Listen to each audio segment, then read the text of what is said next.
Region was once considered Labor heartland, but rapid population growth and demographic change has blurred traditional political divisions. To discuss this further, we are now joined by Andy Marks, the Director of the Centre for Western Sydney at Western Sydney University. Good morning to you. Happy Election Day. Thank you. Now, Western Sydney is always a crucial area, both on the federal level and the state level, being based there for your work and living there as well. What are you feeling on the ground? Oh, look, election time is our time to shine in Western Sydney, it seems. So, it's always a really tight contest. This time round, it's no different. I think there's roughly about 7 seats we think that are in play. So it's commonplace, I guess, to see politicians on every corner. And you'll notice that a lot of the big announcements have been made out in Western Sydney. Both, major parties have been camped out there really for the last few weeks. Let's have a look at some of those major announcements and the policies that the major parties have been campaigning on. Very different to a federal election because the issues are much more grassroots and based.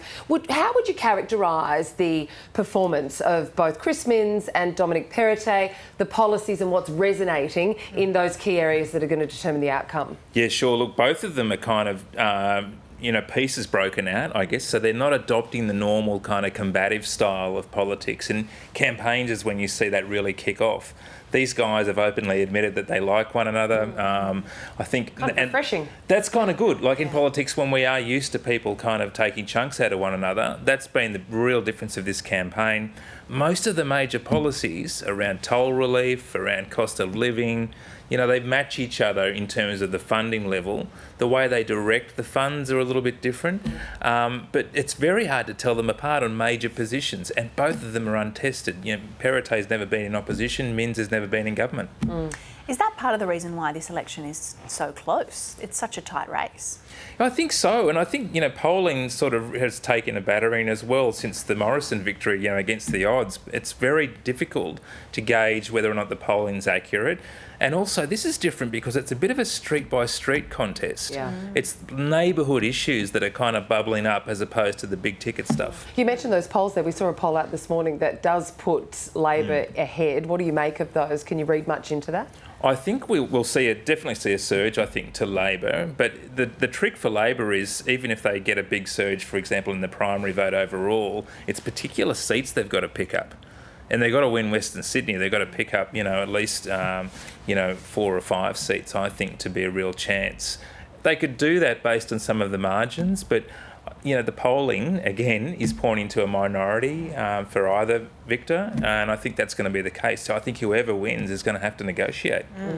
People have been speculating whether we'll see a kind of a teal wave like we did in the federal election. But there are a couple of key differences with this state election.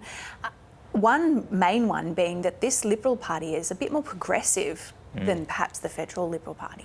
They'll deny it, but they would have watched the outcome of the federal election really closely. And Matt Keane, the Treasurer, made a real effort at the last budget to put forward policies around sustainability and around women and the economy. So, he's a moderate, from the moderate side of the party, of the Liberals.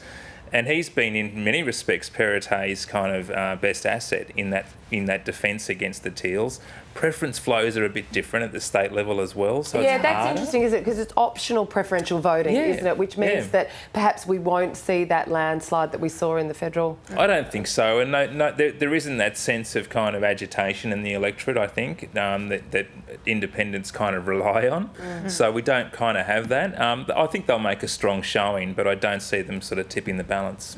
We're speaking a lot about Western Sydney here because they are the seats at play, those ones that are at a 5 or 6% margin there. That is also the area that was locked down really hard during COVID, and there was a lot of angst about that. Is there any legacy from that is going to work against Dominic Perrottet, do you think?